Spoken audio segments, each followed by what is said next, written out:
हमारा जो कोडोमेन है यहाँ पे z है, बट हमारा जो रेंज ऑफ f है वो दैट इज -1 और +1, बस दो की वैल्यू हमें मिल सकती है। सो this is all about range of a function.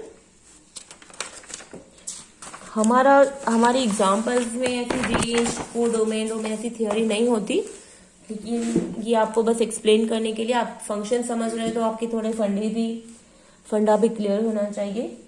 अब next is the types of a function. Types of a function.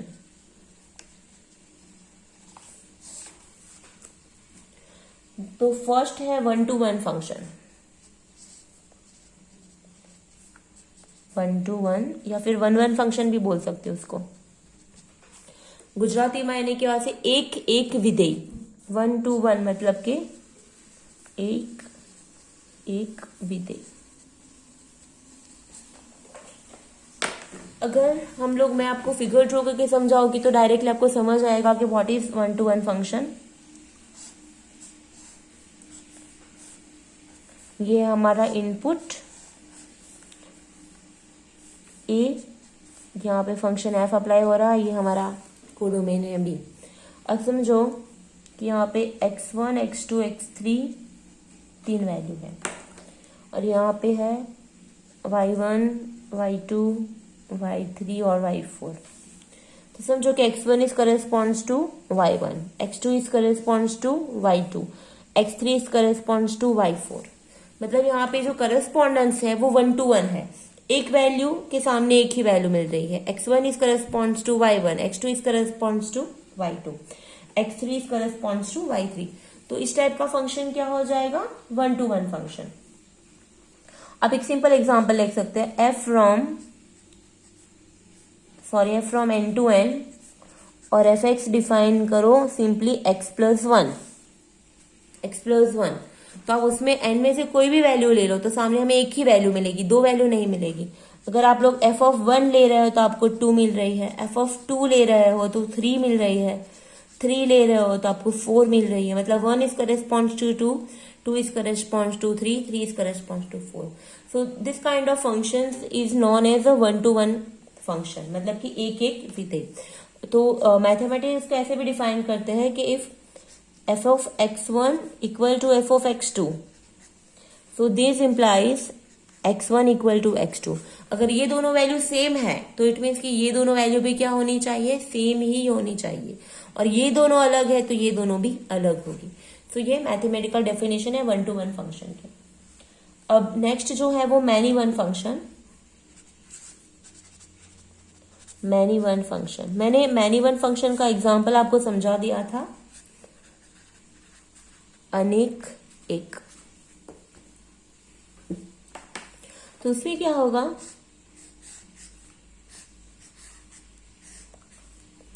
यहाँ पे x1, x2, x3 है, यहाँ पे y1, y2, y3 है, हो गया। अब यहाँ पे x1 is corresponds to y1 है, बट समझो कि x2 और x3 दोनों का करस्पॉन्डेंस किसके साथ है? y3 के साथ। x2 and x3 both corresponds to y3। तो ये हो जाएगा मैनी वन फंक्शन। दो कोई एलिमेंट्स किसी एक ही वैल्यू का असाइन होती है। ओके, सो उसको बोलेंगे हम many one function. x1 is corresponds to y1, but x2 and x3 two elements corresponds to a single element. तो this kind of function is many one. हाँ, ऐसा नहीं होना चाहिए कि x1 is corresponds to y1 and x1 is corresponds to y2। अगर ऐसा हो जाएगा तो वो फंक्शन ही नहीं है। अब उसकी एग्जांपल क्या है?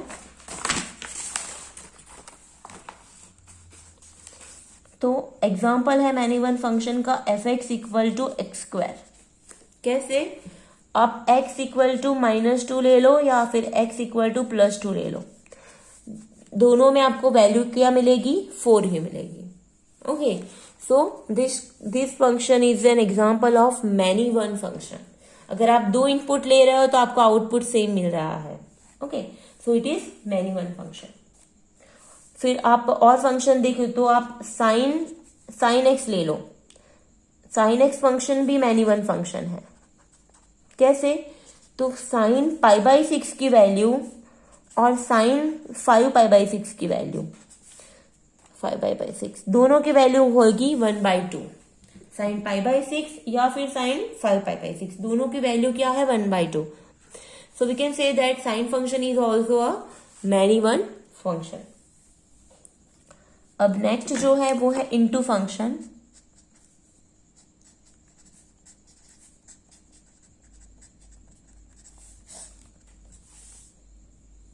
अव्याप्त विधेय, गुजराती में आने की वजह से अव्याप्त विधेय। सो समझो कि अगर range of F is strictly a subset of codomain तो उसको बोलेंगे हम इनटू फंक्शन। ओके, और दूसरा है ऑनटू फंक्शन। ऑनटू फंक्शन को बोलेंगे व्याप्त विधेय। तो उसमें क्या होगा कि range of F is equal to codomain. Range of F और कोडोमेन सेम है तो वो हो जाएगा ऑनटू फंक्शन, और range of F is strictly subset of codomain है तो वो हो जाएगा ऑनटू फंक्शन और इनटू फंक्शन। जैसे आप समझो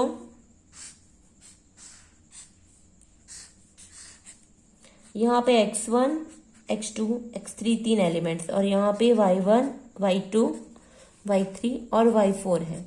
अब यहाँ पे x1 corresponds to y1, x2 corresponds to y2, x3 corresponds to y3, पर यहाँ पे y4 रह जाता है, y4 एक्स्ट्रा एलिमेंट है। तो इन दैट यहाँ पे रेंज क्या है y1 y2 and y3 only, ये एलिमेंट इसमें इंक्लूड नहीं करेगा। ये क्या है हमारा कोडोमेन है। तो इन दैट केस हम लोग बोल सकते हैं कि range of F is subset of codomain.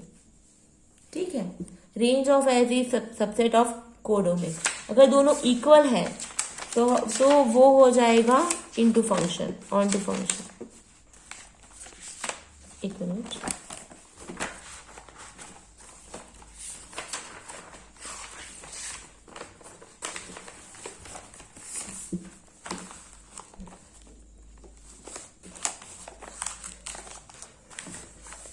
अगर इस टाइप का केस है, समझ अगेन आई रिपीट, ये है एग्जाम्पल इनटू का और ये है अनटू का। यहाँ पे है x1 x2 x3, यहाँ पे y1 y2 y3 और y4। x1 is corresponds to y1, x2 is y2 और x3 भी करेस्पॉन्ड्स टू y2। इसमें क्या हो रहा है कि जो हमारी रेंज ऑफ f है, यहाँ पे रेंज ऑफ f क्या है, ओनली y1 और y2 ही है। ये a है और ये हमारा कोडोमेन भी है। तो y1 और y2 जो है that is subset of b है।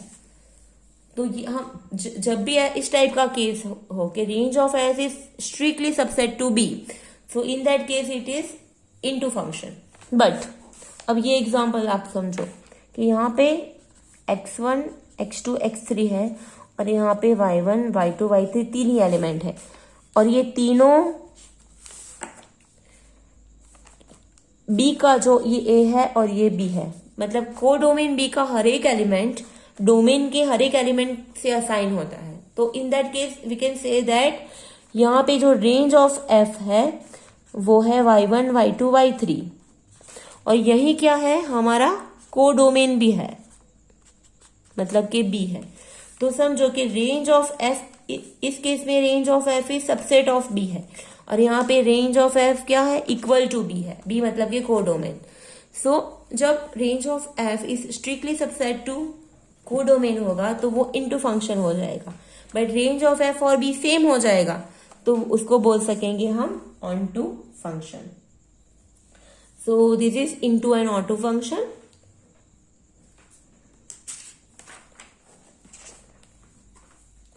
बाकी जो है जो इंपॉर्टेंट है वो है कंपोजिट फंक्शन। कंपोजिट फंक्शन मतलब कि संयोजित विधेय।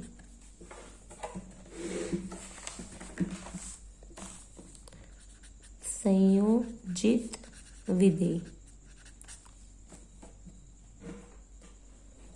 तो what is a composite of a function? तो समझो consider a function f from a to b and consider the another function g from c to d. Now अगर range of f is subset of domain of g है, f की function की जो range है it is subset of domain of g. Domain of g क्या है? Capital C, set C. So in that case the composite function is defined as GOF of x. GOF of x तो मतलब के g of fx. तो ये हो जाएगा हमारा कंपोजिट फंक्शन. दो संयोजन करવો એટલે કે એકબીજાને જોડવો, कंपोजिट करना. f और g दो फंक्शन को हमने कंपोज कर दिया है. ओके, दोनों को हमने ज्वाइन कर दिया है, तो वो हो जाएगा संयोजित विधेय. अगेन आपको समझा देती हूँ क्या है composite function.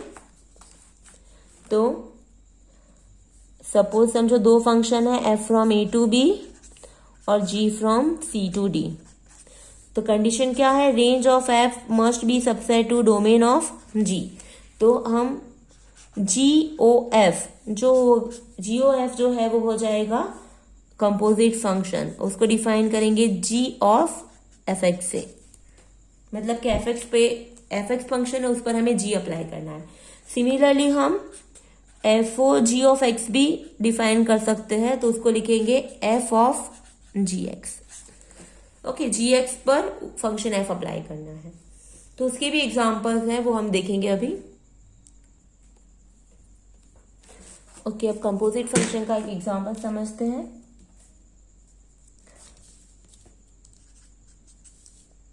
Late f of x equal to log x base 2 and g of x equal to x raised to 4.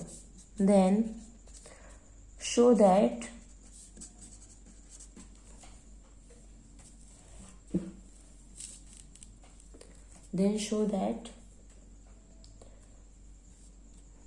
f of g of 2 equal to 4.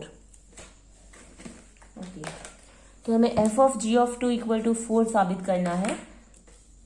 क्या साबित करना है हमें? We have to prove that f of g of 2 equal to 4.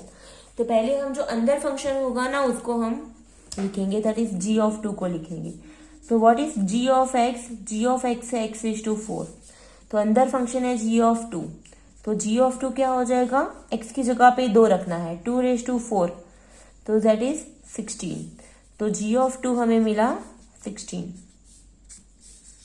अब यहाँ पे हमें f of g of 2 साबित करना है. अब g of 2 की वैल्यू तो हमें मिल गई 16, तो g of 2 की जगह पे हमें लिखेंगे 16. अब fx क्या है? fx है हमारा log x बेस 2. fx जो है वो है हमारा log x बेस 2.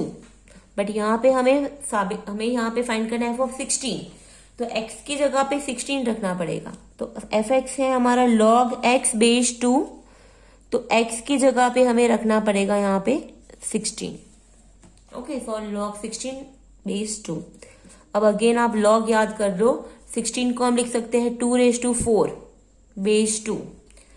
16 को लिखा 2 raised to 4, फिर अकॉर्डिंग टू पावर रूल 4 आगे आ जाएगा. 4 into log 2 base 2. log 2 base 2 क्या हो जाता है? 1. सो 4 इंटू 1, सो आंसर इज 4. तो यही हमें साबित करना था. f of g of 2 is 4. मतलब इसमें दो फंक्शन, एक तो log फंक्शन है और एक है एक्सपोनेंशियल फंक्शन. तो ये दोनों फंक्शन को हमने क्या किया है? कंपोजिट कर दिया, मतलब कि ज्वाइन कर दिया है. ओके, तो ऐसे दूसरे एग्जांपल्स भी हम देख सकते हैं.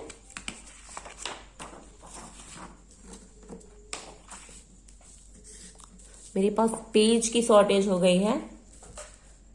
चलो, सो नेक्स्ट एग्जांपल है. समझो कि fx है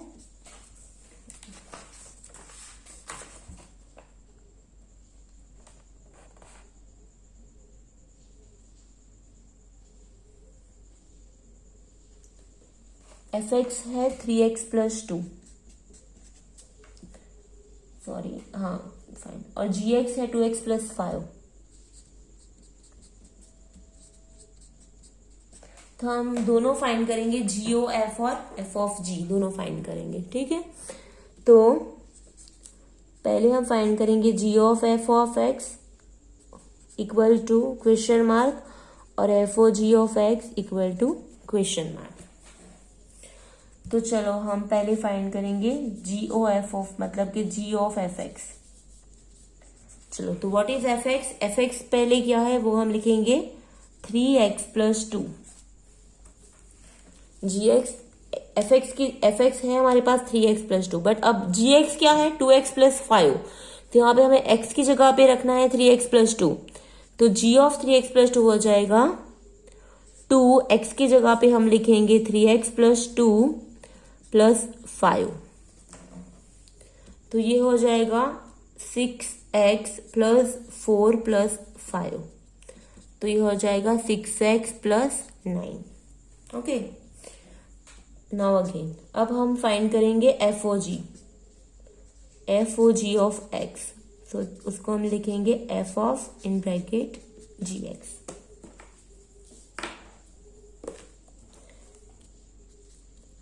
चलो अब जी एक्स क्या है? जी एक्स है 2x + 5। ओके, अब एफ एक्स क्या है हमारा 3x+2। अब x की जगह पे हमें रखना है 2x + 5, तो एफ एक्स में x की जगह पे रखना है 2x + 5, मतलब कि 3x+2 में x की जगह पे रखना है 2x + 5। सो 3x की जगह पे रखो 2x + 5 + 2। सो 3x+2 में x की जगह पे हमने रखा 2x + 5, तो ये हो जाएगा 6x + 15 + 2। सो एफ ओ जी मिला हमें 6x + 17, मतलब दोनों अलग मिल सकते हैं। जीओ एफ मिला हमें 6x + 9 और एफ ओ जी हमें मिला 6x + 17। अब एक लास्ट जो फंक्शन है इनवर्स फंक्शन, वो हम समझ लेते हैं।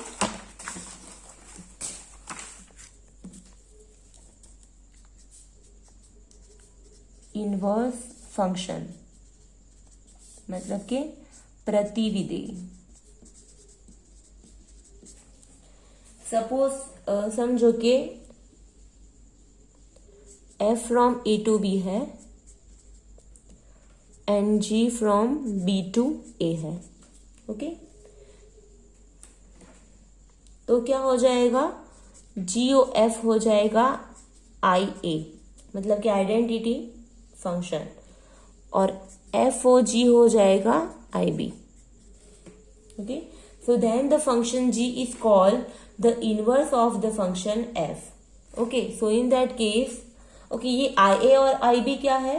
तो ia और ib जो है वो है आइडेंटिटी फंक्शन। सॉरी, ia और ib जो है वो है आइडेंटिटी फंक्शन। मैं आपको बताना भूल गई कि आइडेंटिटी फंक्शन क्या है। तो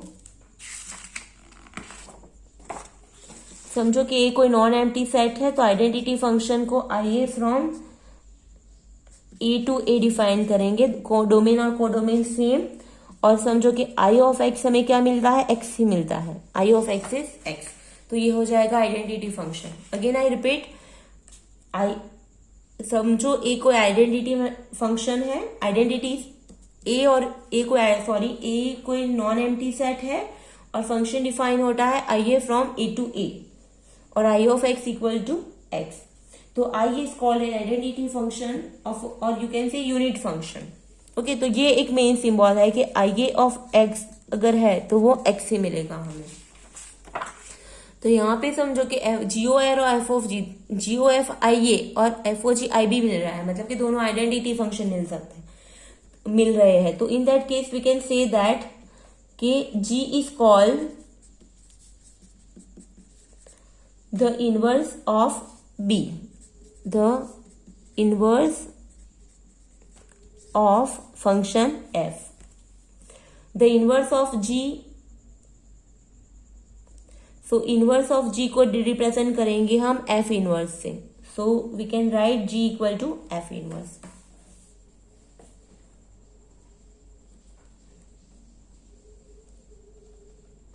अब ये भी बात याद रखो कि जब भी हम लोग फंक्शन इनवर्स फंक्शन होने के लिए F11 और ऑन2 दोनों होने चाहिए। अगर वो 11 एंड ऑन2 नहीं है तो वो इनवर्स डिफाइन नहीं होगा। मैं ये डिटेल में इसलिए आपको नहीं करा रही बिकॉज ये एग्जाम में इतना नहीं आता, तो चलो कोई बात नहीं। If F is 11 and onto, so this implies F inverse exists। मतलब कि F इनवर्स एग्जिस्ट होने के लिए, किसी भी फंक्शन का इनवर्स एग्जिस्ट होने के लिए फंक्शन F11 और ऑन2 दोनों होने चाहिए। अगर वो 11 और ऑन2 नहीं है तो we can not find inverse of that function. और अगर F इनवर्स एग्जिस्ट है तो वो यूनिक ही होगा। If F inverse exists, then it's unique। Okay, अगर कोई भी फंक्शन का इनवर्स एग्जिस्ट कर रहा है तो वो कैसा होगा? यूनिक ही होगा, मतलब कि 1 एंड ओनली 1 होगा। तो आज के लिए इतना ही। अब नेक्स्ट टाइम में, नेक्स्ट लेक्चर वीडियो में हम जो जिस टाइप के फंक्शन के एक्चुअल एग्जाम्पल पूछे जाते हैं वो हम लोग सॉल्व करेंगे। कुछ MCQ सॉल्व करेंगे और कुछ log example। So thank you for now।